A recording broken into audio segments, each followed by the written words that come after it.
नमस्कार, आदाब, सत श्री अकाल, जय भीम, जोहार। मेरा नाम है मोनू कुमार। देश के पूर्व प्रधानमंत्री चौधरी चरण सिंह ने एक बार कहा था, दिल्ली का रास्ता खेतों से होकर गुजरता है। यदि खेत और खेती करने वाले सुरक्षित हैं, खुशहाल हैं, तभी देश संपूर्ण रूप से विकास कर पाएगा। और अभी ये बात प्रधानमंत्री नरेंद्र मोदी को शायद अब समझ आई, इसीलिए उन्होंने देश के किसानों के साथ सार्वजनिक तौर पर माफी मांगी। उन्होंने कहा कि आप हमें माफ करिए और दिल्ली के तीनों बॉर्डरों को खाली करिए, घर जाइए और अपने परिवार के साथ समय बिताइए और खेतों में खेती करिए। हालांकि प्रधानमंत्री नरेंद्र मोदी यूं आसानी से माफी नहीं मांगते हैं। ऐसा बहुत कम अवसर रहा है जब प्रधानमंत्री ने सार्वजनिक तौर पर माफी मांगी हो। 2016 आपको याद होगा, 2016 में नोटबंदी हुई थी। उस नोटबंदी में 100 लोगों की मौत हुई थी। तब भी सारा विपक्ष मांग कर रहा था कि आप देश से माफी मांगिए, लेकिन प्रधानमंत्री नरेंद्र मोदी ने विपक्ष को अंगूठा दिखा दिया। उसके बाद हम आते हैं 2019 में, जब सीएए, एनआरसी और उसके बाद आर्टिकल 370 जो जम्मू कश्मीर से आर्टिकल 370 और 35A को समाप्त किया।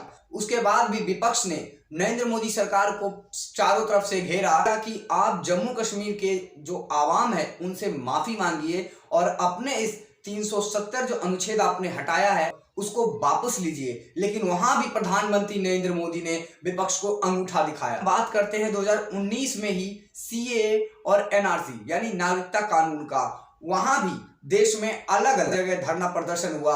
दिल्ली का शाहीन बाग आंदोलन का केंद्र बन गया और देश भर में ऐसे कई जगह शाहीन बाग बनाए गए, परंतु वहां भी प्रधानमंत्री नरेंद्र मोदी ने अंगूठा दिखा दिया और उन्होंने ना तो कानून वापस लिया और ना ही माफी मांगी। तो इस प्रकार से प्रधानमंत्री नरेंद्र मोदी का प्रधानमंत्री के तौर पर विवाद तो रहा है। उससे पहले जब वो गुजरात के मुख्यमंत्री थे तो 2002 में गुजरात दंगा हुआ था, वहां भी उनसे विपक्ष ने माफी मांगने की बात कही थी, परंतु प्रधानमंत्री नरेंद्र मोदी अपने फैसले पर अड़िग थे और उन्होंने वहां भी माफी नहीं मांगी, क्योंकि विपक्ष उस दंगे का आरोपी प्रधानमंत्री नरेंद्र मोदी को मान रहा था। लेकिन जब एसआईटी टीम गठित हुई तो प्रधानमंत्री नरेंद्र मोदी को बरी कर दिया गया। तो इस प्रकार से हम देखते हैं कि प्रधानमंत्री नरेंद्र मोदी जो माफी नहीं मांगते हैं, इतने बड़े बड़े निर्णय लेने के बाद अचानक वो किसानों के आगे क्यों हाथ जोड़कर खड़े हो गए और उन्होंने उनसे क्यों माफी मांगी। इसके पीछे की राजनीति समझिए। इसके पीछे की वजह है 2022 में होने वाले 6 से 7 राज्यों में विधानसभा चुनाव, जहां एक तरफ देश के किसान सिंगू बॉर्डर, टिकरी बॉर्डर और गाजीपुर बॉर्डर से बांस, बल्ली, त्रिपाल, ट्रैक्टर समेटने की तैयारी कर रहे हैं, वहीं दूसरी तरफ प्रधानमंत्री नरेंद्र मोदी कानून मंत्री और कृषि मंत्री के साथ अपने किए हुए वादों को निभाने के लिए तैयारी कर रहे हैं। लेकिन अब प्रश्न उठता है कि आखिर प्रधानमंत्री नरेंद्र मोदी ने लगभग 1 साल से चले आ रहे आंदोलन पर अभी ही माफी क्यों मांगी। इससे पहले 11 दौर की बातचीत हुई। प्रधानमंत्री ने जगह जगह हर जो भी जहां भी जिस सभा में वो जाते थे, रैली में जाते थे, वहां पर किसानों से यही अपील करते थे कि ये जो कानून है ये किसानों के हित का है, ये सभी के हित का है, इससे किसानों का हित होगा, उनकी आमदनी बढ़ेगी और उनका जो परिवार में खुशहाली आएगी। तो हर बार प्रधानमंत्री नरेंद्र मोदी किसानों को समझाने का प्रयास करते थे, परंतु ऐसा क्या रहा कि उन्होंने 19 नवंबर को यानी प्रकाश पर्व के दिन किसानों से सार्वजनिक तौर पर माफी मांगी और ना सिर्फ माफी मांगी बल्कि कानून को वापस लेने का ऐलान भी किया। इसके पीछे की राजनीति को समझिए। इसके पीछे है 2022 में होने वाला 6 राज्यों में विधानसभा चुनाव। जी हाँ, 2022 में उत्तर प्रदेश, उत्तराखंड, गुजरात, गोवा, हिमाचल प्रदेश और पंजाब में विधानसभा चुनाव होने हैं। इसके साथ ही दिल्ली में एमसीडी का चुनाव भी होना है। प्रधानमंत्री नरेंद्र मोदी उत्तर प्रदेश की अहमियत को जानते हैं कि उत्तर प्रदेश का विधानसभा चुनाव कितना अहम रखता है। अभी हाल ही में प्रधानमंत्री नरेंद्र मोदी ने पूर्वांचल एक्सप्रेस वे का उद्घाटन किया। कुछ मीडिया रिपोर्ट्स के अनुसार उस पूर्वांचल एक्सप्रेस वे में जहां प्रधानमंत्री ने एक सभा को संबोधित भी किया था, वहां पर बताया गया कि 35% जो जनता थी उत्तर प्रदेश की उसको जबरन लाया गया था, यानी बिना उनकी मर्जी के लाया गया था। वहां पर गृह मंत्री, रक्षा मंत्री और प्रधानमंत्री तक को विरोध का सामना करना पड़ा।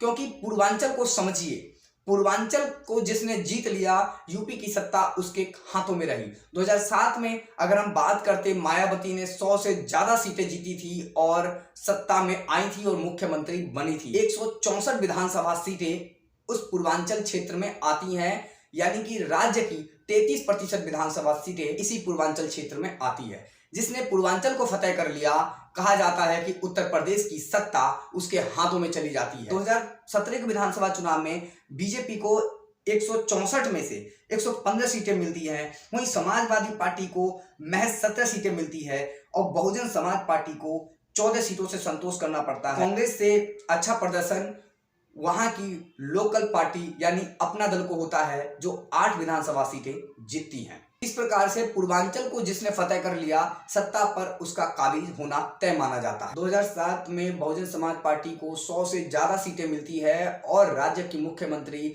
मायावती बनती हैं। उसके बाद 2012 में जब हम देखते हैं तो 2012 में वहां पे समाजवादी पार्टी को 100 से ज्यादा सीटें मिलती और अखिलेश यादव उत्तर प्रदेश की सत्ता को संभालते हैं। 2017 में बीजेपी सत्ता में दाखिल होती है, क्योंकि उसे 100 से ज्यादा सीटें, लगभग 115 सीटें बीजेपी को मिलती है। इस प्रकार से जो पूर्वांचल का गणित है वो उत्तर प्रदेश की सत्ता तय करता है कि सत्ता में कौन सी पार्टी आएगी, कौन मुख्यमंत्री बनेगा। इसलिए प्रधानमंत्री नरेंद्र मोदी का सार्वजनिक तौर पर किसानों से माफी मांगना ये सबसे बड़ी वजह है, क्योंकि प्रधानमंत्री जानते हैं कि आने वाला जो 6 राज्यों में विधानसभा चुनाव है उसमें उनकी पार्टी का क्या हश्र हो सकता है। जहां देश में एक तरफ 12 करोड़ किसान हैं तो वहीं दूसरी तरफ 15 करोड़ किसान मजदूर हैं। जिन 6 राज्यों में अगले साल विधानसभा चुनाव है उनमें से केवल पंजाब को छोड़ करके सब जगह बीजेपी की सरकार है, यानी कि भारतीय जनता पार्टी और प्रधानमंत्री नरेंद्र मोदी बिल्कुल नहीं चाहते कि किसी भी तरह से ये जो 5 राज्य है वहां से उनकी सरकार जाए। अब एक प्रश्न और उठता है कि क्या पूर्वांचल एक्सप्रेस वे, जिसका उद्घाटन प्रधानमंत्री नरेंद्र मोदी ने अभी बीते दिनों किया है, उससे क्या बीजेपी सत्ता में आ पाएगी? पॉलिटिकल पंडितों का मानना है कि भारतीय जनता पार्टी पूर्वांचल के जरिए सत्ता में वापसी कर सकती है, क्योंकि जो पूर्वांचल एक्सप्रेस वे बनाया गया है वो लगभग 341 किलोमीटर लंबा है और उसके बीच में लगभग उत्तर प्रदेश के 10 जिला आते हैं, जो अति पिछड़ा और अविकसित इलाका है और सबसे ज्यादा उत्तर प्रदेश में पलायन उन्हीं 10 जिलों में से होता है। यदि ये पूर्वांचल एक्सप्रेस वे के बनने से उन लोगों को रोजगार मिलेगा और पलायन रुकेगा, तो कहीं ना कहीं जो पॉलिटिकल पंडित है उनका एक अपना अनुमान है कि बीजेपी उत्तर प्रदेश में दोबारा वापसी कर सकती है और एक नया इतिहास उत्तर प्रदेश की राजनीति में दर्ज कर सकती है। यदि हम बात करें उत्तर प्रदेश के राजनीतिक व्यवस्था की, तो पिछली 2 सरकारों ने भी अपने अपने कार्यकाल के दौरान एक एक एक्सप्रेस वे बनाया, परंतु उनकी सत्ता में वापसी नहीं हुई। अगर हम बात करें मायावती के शासनकाल के दौरान, तो उस दौरान यमुना एक्सप्रेस वे मायावती के शासनकाल में बना, परंतु जब 2012 का विधानसभा चुनाव होता है तो सत्ता में अखिलेश यादव आते हैं और अखिलेश यादव आगरा लखनऊ एक्सप्रेस वे बनाते हैं। परंतु जब 2017 का विधानसभा चुनाव होता है तो राज्य में बीजेपी की सरकार बनती है और बीजेपी ने अब पूर्वांचल एक्सप्रेस वे बनाया है।